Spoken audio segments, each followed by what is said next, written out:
there's the testes, right? That's where the sperm is.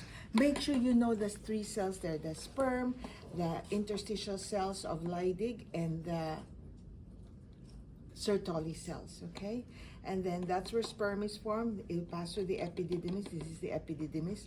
And then there's the vas deferens.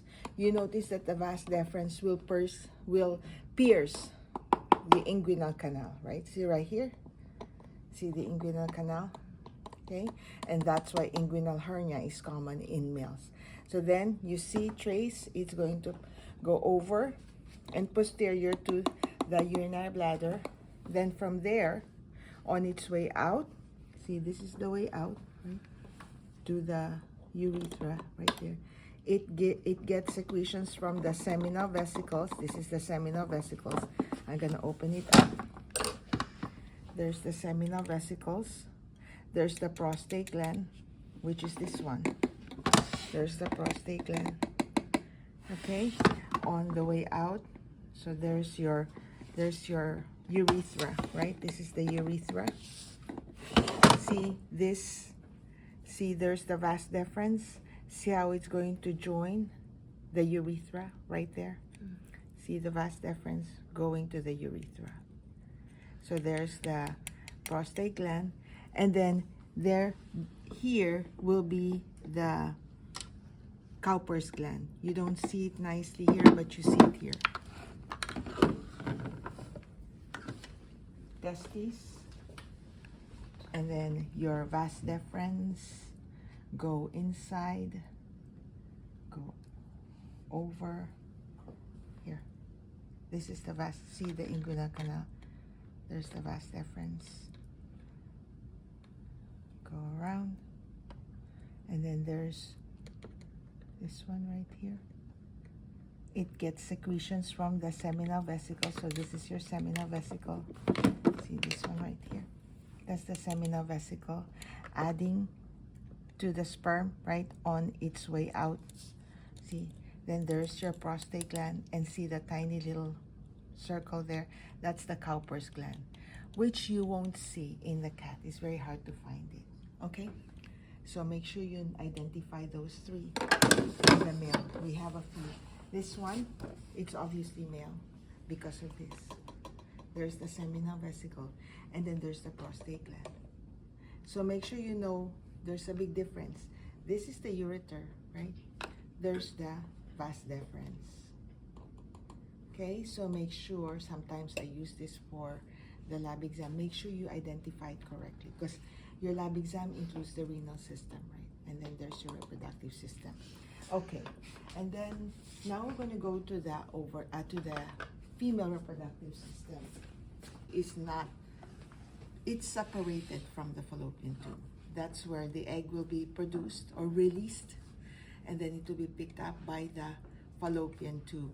These fingers are called the fimbriae, right? They create a current to pick up the egg, and then the egg will and here it's showing you the pathway of the egg, right? And it's showing you in this nice little model, there's the sperm swimming. See? Fertilization happens in the fallopian tube. And then if it's fertilized, it will be called zygote. Then from then it starts dividing by mitosis. Only the oocyte and the sperm cell divide by meiosis. Once the baby is formed, from the zygote, they continue to divide by mitosis, and then they land here. This is the uterus. The uterus has 3 layers, right? This pink, the light pink one, that's the endometrium that is sloughed off every month during the menstrual period. This one is the myometrium. So the endometrium is the target of your estrogen and progesterone. The myometrium is the target of oxytocin. And then there's the perimetrium. And then from there, so the egg that we're talking about will be implanted, not the egg, the zygote.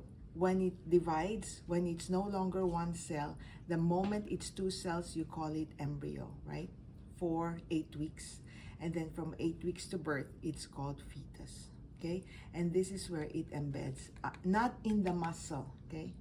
it embeds itself in the endometrium. You won't see it if you do a cystoscopy inside. You won't see where's the baby because it's hiding. Of course, when it becomes big, that's when you start seeing it, okay?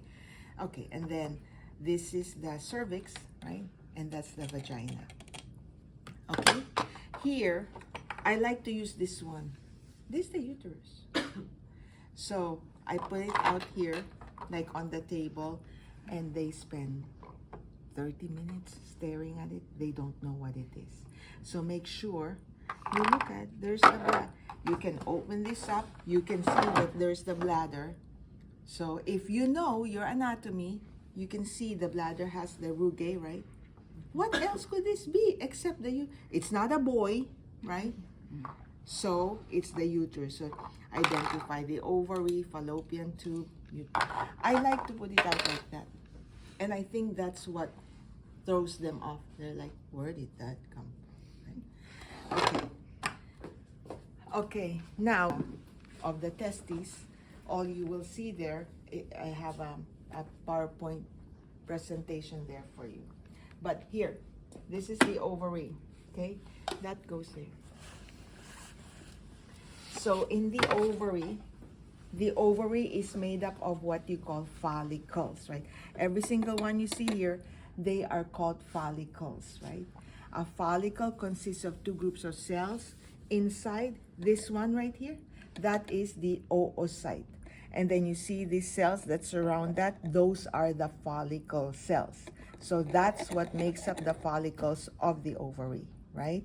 And we have several different types of follicles, right? This one right here, that's called your primordial follicle. And you will know it's primordial because it's still, the follicle cells are simple squamous epithelium. So they're not active. Squamous is flat. They're not making any hormones. And then from there, you have the primary follicle, which is simple cuboidal epithelium, one layer. That's primary. When you have several layers, plus there's water that separates them, that will be your secondary follicle. And you will see that this one has no nice secondary. These are all primordial. Oh, here. See? Primary follicle. Simple cuboidal epithelium. And then look at this one. You see there's fluid already? That black little thing is supposed to be fluid. That's a secondary follicle. Just like this one. Okay? Secondary follicle. And then from there, you have the mature Graafian follicle, this one. So here's the mature Graafian follicle. You see how it's going to be ovulated?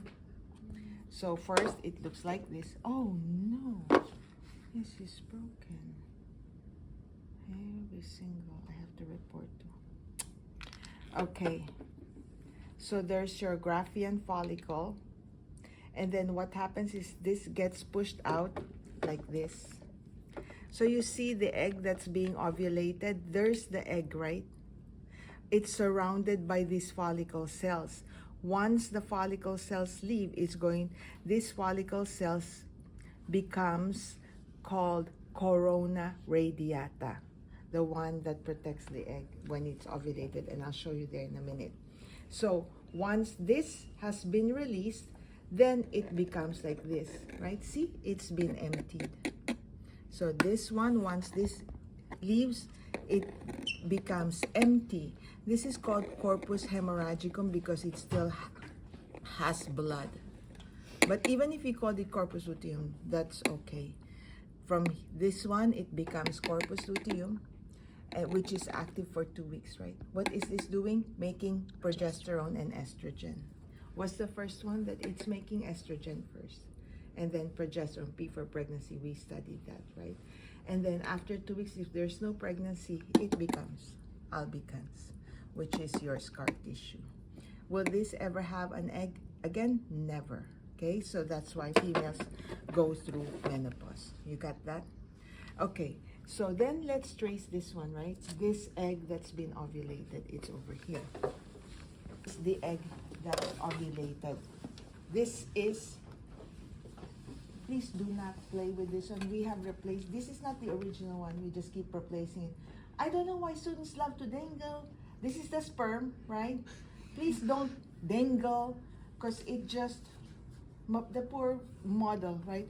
One model costs a ton of money. So please be careful. Okay? So this is the egg. This is this one that's been ovulated, right? This one.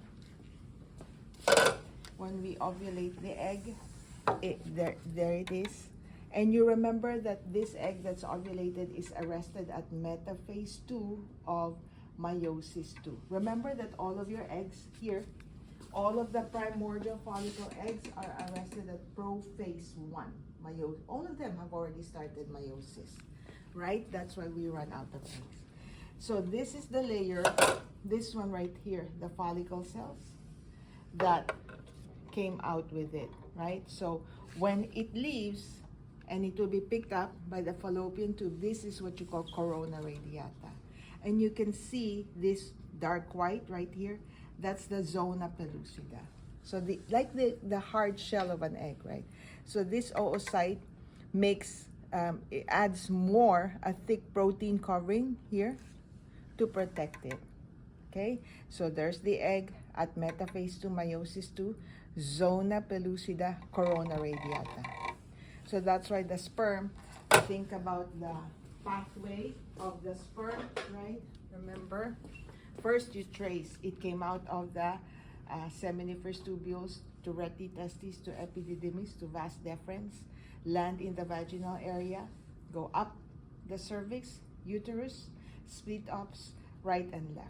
And then from there, here, to the corona radiata, to the zona pellucida, and finally meet up with the egg. Okay? The sperm determines the sex of the baby, right? Because if the sperm has the X chromosome, you're going to have a baby girl. If the sperm has the Y chromosome, you're going to have a baby boy. So, then this to this, see how it was successful from passed through the corona radiata. Now you have the zona pellucida, now it's in.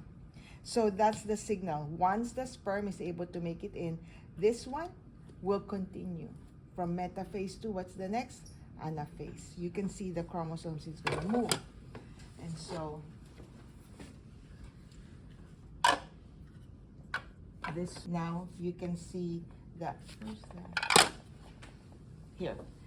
So this was in metaphase 2 of metaphase 2 of meiosis 2, and there's the sperm, right, coming in. When it makes it in, you see there's the sperm chromosome, there's the mommy chromosome. So they meet up. Where's the other set? There's the next polar body, right? Remember, after metaphase is anaphase, then telophase. So then that means there's 23 chromosomes from the mom and 23 from the dad. You have a full 46. So then, where's the other 23 from that meiosis 2? It's this one. So you look at this, there are two polar bodies here. Do not forget, one of them will have 23 chromosomes. One of them will have 46, right? One is the product from meiosis 1, and the other one is from meiosis 2. I hope you remember.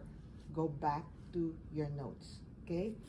So from there, this one is just showing you the chromosomes, which is the same as this one, okay? It's the same. And then from there, now you have, oh here, thank you. Right there, see, this one is very pretty. You see the anaphase.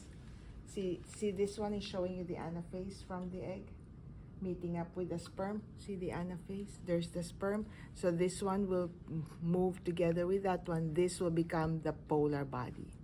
So this is all of these are the same, showing you just different ways to appreciate it, okay? And then after that, you're gonna have the zygote. This is your zygote. There's still a nice little polar body there. So if I ask you, if this was the product of meiosis 1, what is the ploidy? Haploid. What's the chromosome count? 46. If this is after meiosis 2, what's the ploidy? Haploid always. What's the chromosome count? 23. So this is what we call zygote, and then after this one, it will continue to divide from 1 to 2. All the cell division is called cleavage, right? And what type of cell division is going on? Mitosis. It's just going to keep growing. He's still showing you the polar body there. And the way they grow is they divide, right? They specialize into 2 groups of cells. As they divide, they specialize. One will be called the inner cell mass. This is called embryoblast. And this is your outer cell mass. This is the one that will contribute to the placenta, and this is the baby. So from after one cell, all of this embryo, right?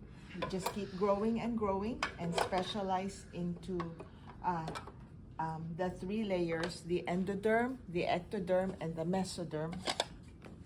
So 2 to 4. And this one right here is actually, this was the first that we ordered.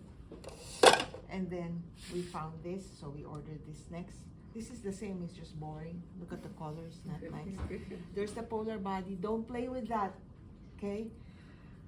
Even just that small little thing is so hard to find, to replace.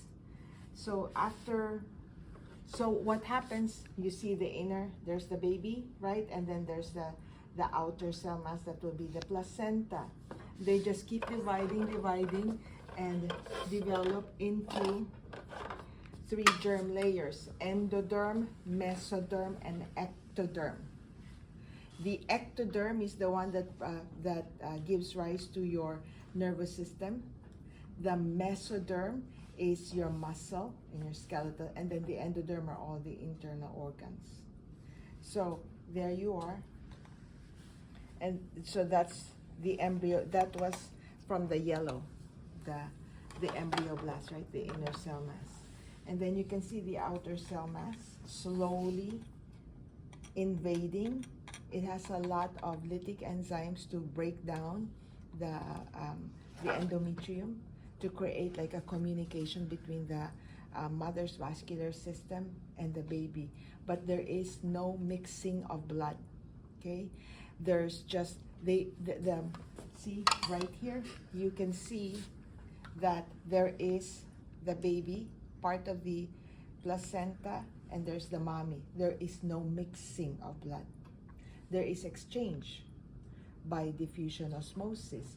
So this is why a baby can have a completely different blood type from the mom, because there's no mixing of blood, okay?